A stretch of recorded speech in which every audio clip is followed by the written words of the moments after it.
Hey everybody, Ryan here from Digiauthority. Today I have a video for you showing you how to find long tail keywords using SEMrush, and we have a couple different methods to do it, and I think it's going to be really awesome to jumpstart your long tail keyword content.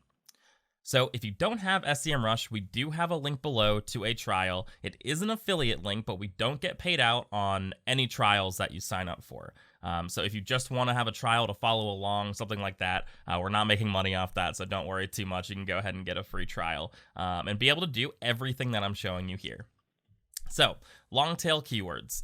How do we start this? Let's start by actually having a site. Let's say we want to break into the mattress, the box mattress industry, right? I'm sure you've heard of it. Lol.com, Casper, Helix, I believe also. So these are, people who mail you mattresses in the mail in a box, and then you're ready to go.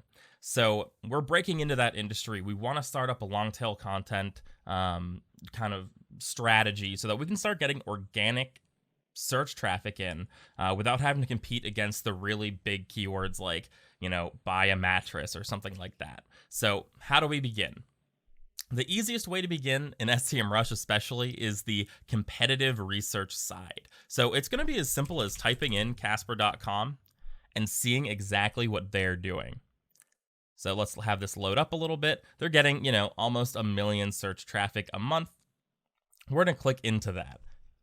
And as this loads up, what we want to do is find keywords in here that they rank for that are going to be kind of within our own parameters for long tail keywords. So you see right away that there are a ton of keywords, almost 85,000 different keywords. So we want to narrow this down to keywords that we can use. So one of the most obvious things that people always jump to for long tail keywords is the amount of actual words that are in the phrase that people are searching.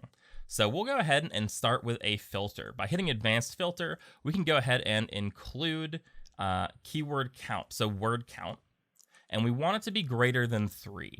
What this is going to do is ensure that every single keyword that we're populating the table with, it's going to only have 4 or more different words in it, which I think is a pretty good jumping off point. As you sort of explore the world of long tail keywords, you'll find that it can really vary exactly what kind of long tail keywords you want to go after, but we're going to be using some pretty standardized searches here. So we'll do 4 or more words.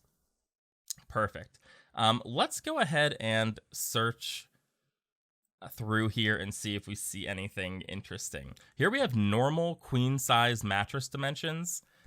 So that's definitely a long tail keyword. It's got 5 words in it. The search volume is only 50, but you'll see the keyword difficulty, which is an SEMrush specific stat, is actually pretty darn high. It's 81 out of 100, almost 82. So that means that it's actually a pretty difficult keyword to rank for. So that's definitely something that we want to look out for. But as you can see, we have brought up pretty much exclusively long tail keywords. We can also even sort by volume here. Let's go ahead and do that and see what it brings up. King size bed dimensions, queen size bed dimensions. Already I'm seeing here's a type of content that can be created that while it is not just our purchase keywords, right? They're not our money keywords. Mattress in a box, now that is a money keyword. If somebody's searching that, they probably want to purchase a mattress sort of the way that we want them to purchase it, right? So we can see that, they're not money keywords, but they're a little bit longer tail. But when we look over, their search volume is huge. 74,000, 60,000. 60,000. So when we look at this, well, there's probably a lot of competition for these particular keywords. As you can see from the keyword difficulty being above 80 on all of them, people are making content about this. So trying to rank for a 60,000 volume keyword, even if it has a lot of words in it, not really quite long tail enough for a new website to be able to compete with. So how do we get around this? Well, the same way we did it the first time. We're just going to add new filters in. The first filter we want to use is volume. Now, volume is going to vary about what your actual site, based on your authority, can actually try to rank for. If we're looking at a new site, we probably want somewhere between 100 and 1,000.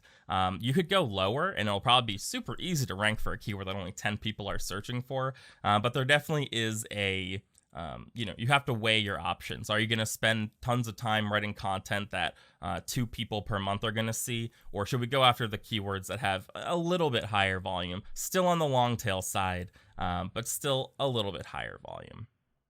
Perfect. The other things that we can add in here, one of the really easy ones, and one that we can kind of hit off right away, is that keyword difficulty. So if we're worried about the keyword difficulty being too high, then we can just simply filter by keyword difficulty. So that's KD, and we want it less than, and again, depending on your site, depending on your industry, your keyword difficulty can really vary about what you should actually go after. We're going to start with a baseline of 70. We don't want anything above 70. Does that mean a 65 is super easy to rank for?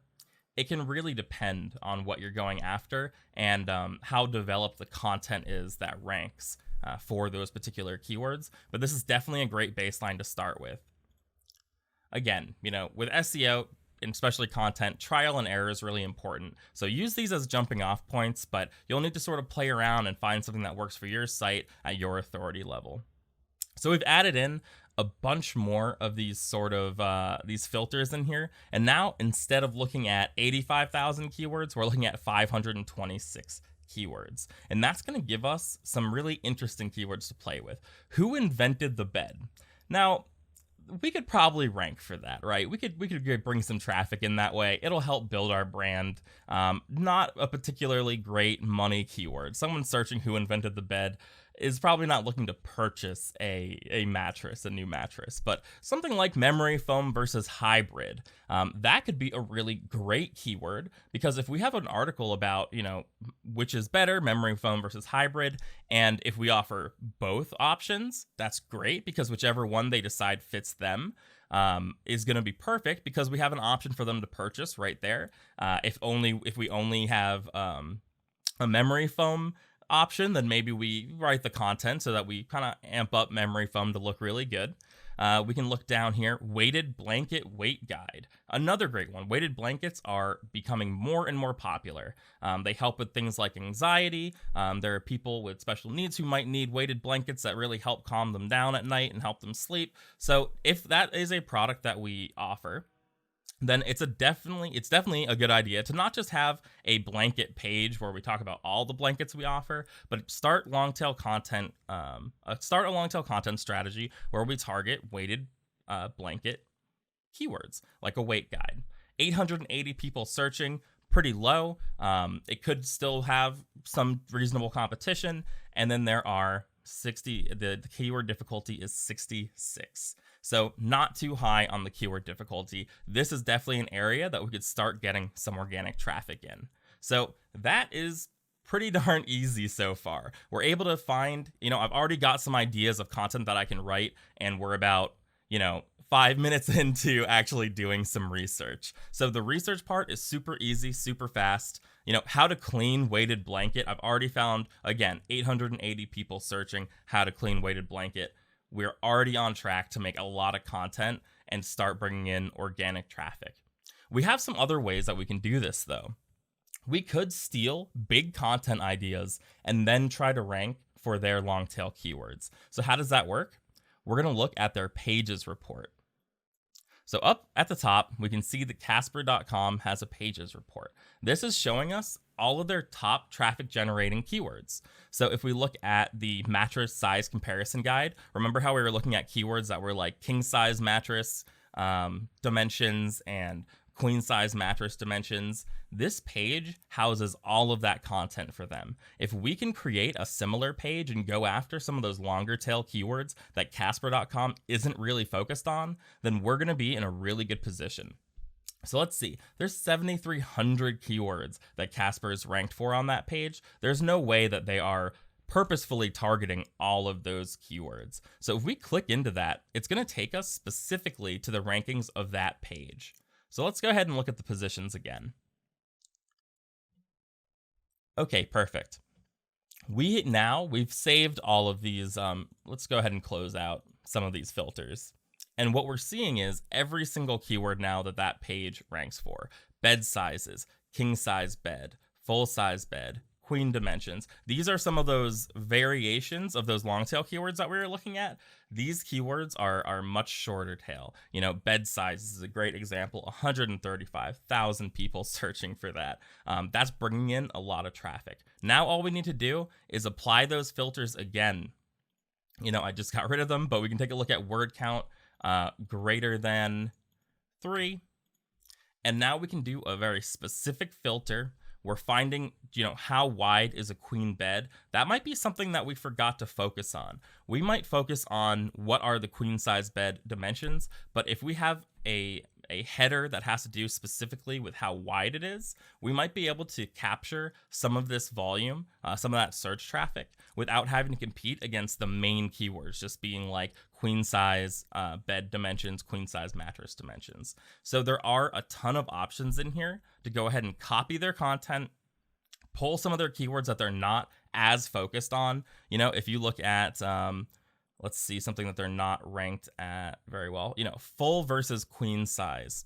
So instead of writing a mattress size comparison guide like Casper has, we might make an entire article about queen versus full size guide. There's 10,000 people searching that keyword. It's still pretty high volume, but if we can get more specific than Casper did, we can capture a lot of that organic traffic, do better. They're only ranked 19 for this particular keyword. That tells us that they do not focus on that particular search term in their content. So we're already getting a ton of ideas of what kind of content we can make, and that's awesome. Okay, so we've stolen all of our ideas from Casper. Let's say we dug through all their information. We have some ideas of the content we want to make, stuff about weighted blankets, stuff about mattress size dimensions, but we want to be more specific, full versus queen, queen versus king. Maybe those are the types of content that we create. All we're doing is copying someone who's already doing well. While that can get us far, it won't necessarily get us ahead. We'll be able to capture some of this search traffic, but are we ever really going to be able to get on their level or better? The way we do that is with one of my favorite tools in SEMrush, and that is the Keyword Magic tool. So under Keyword Analytics, we have the Keyword Magic tool. We're going to click on that. The Keyword Magic tool kind of reverses the way that we were just doing keyword research. We're not looking at a competitor anymore. So let's go ahead and type in, let's do weighted blanket. Now I want to give you another option in our article. So in the description below, you'll find the article, the companion article to this video. We use mattress dimensions, but I'll show you that you can also use pretty much any of these keywords. Let's say weighted blanket is something that we want to focus on. We can now see all of the weighted blanket. Oh, let's go ahead and spell it correctly, and then we'll probably get some more options here. Okay, so now that we've spelled it correctly, we've got 20,000 different keywords that people are searching with weighted blanket. And that is the beauty of the Keyword Magic tool. We don't need to rely on what Casper actually ranks for. The Keyword Magic tool is showing us all of the search terms that people are actually searching. And that's sort of the amazing part about it. So we don't need to rely on Casper anymore. We can come up with our own ideas for content straight through here. So we can still apply all the same great advanced filters. Maybe we have some other competitors. Casper might not be the biggest weighted blanket competitor that exists, but that's okay because we can still type in, you know, our volume. Maybe we'll do 100 to 500.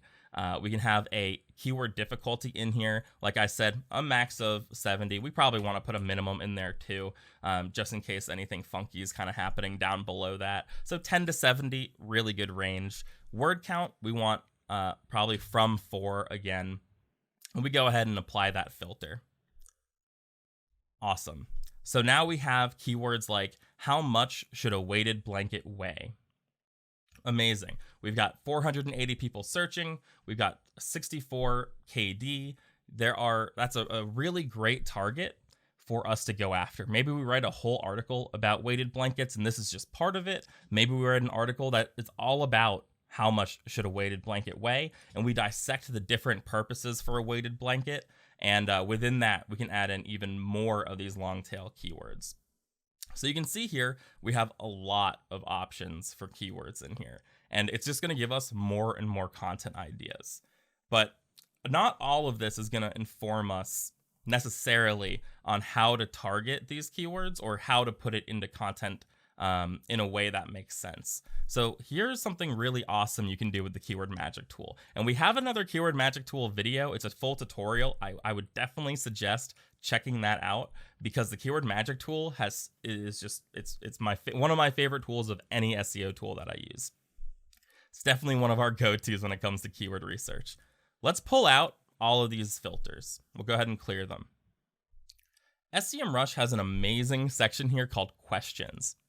We click on questions, and what it's going to do is give us exactly the questions that people want answered when they search on Google.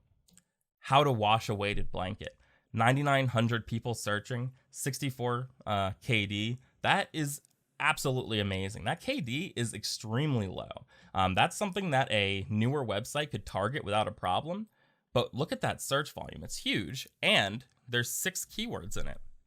There's a chance that not many people are very specifically targeting this particular keyword. It's got low search results, so this sort of keyword right away is something that we want to think about adding into our content. Or probably, especially for this keyword, we want it to be an entire page based on how to wash a weighted blanket. And so that's what's really cool here, is that the questions tab is giving us exactly the info that people really want to know about. So what is a weighted blanket? Perfect. We need to have a page that talks about exactly what a weighted blanket is, how to make a weighted blanket. That is interesting. That could be really good if it's a pretty complicated process. Explaining how to make a weighted blanket and then having at the bottom maybe some sales copy to push them to actually just buying one of your weighted blankets. That's a great way to start getting organic traffic in. And then what you're able to do is sell them up from there. So again, the questions tab is absolutely amazing. Not only is it amazing for telling you what kind of content that you should make, most questions end up being, if we take a look here, featured snippets. So we can see the actual SERP features here, and you can see that most of these keywords have a featured snippet. Not all of them, but let's take a look at the featured snippet. When we open that up, you can see that the featured snippet's actually a video here, so maybe that's something that we don't go after. But when we do go after a featured snippet, you'll get that rank 0 position because your content is focused mainly on that long tail or focused on that question. What you're able to do is propel yourself up to rank 0, even if there are other people who have general weighted blanket pages. So that's what's really cool. So overall, we like to use the keyword magic tool. We like to use the competitor information in order to get a lot of these long tail keywords. We pull them out, we design a content strategy around them, and then you're starting to get a lot of that organic traffic that really a new site shouldn't be able to steal a ton of organic traffic from a big competitor. But by focusing on long tail keywords, you are able to do that, and SEMrush is my favorite tool to do that in. If you have any questions at all, feel free to leave a comment below and we'll definitely answer anything. If you have any video ideas or things you want to learn how to do in other tools, we don't just use SEMrush, feel free to let us know. Again, there is a companion article actually in the description, so feel free to look at that and you'll get a lot of information. It's a great resource to go back and actually just read about what to do so you don't have to sit through this whole video again. Thank you so much for watching. I hope this video was helpful and good luck on your content strategies.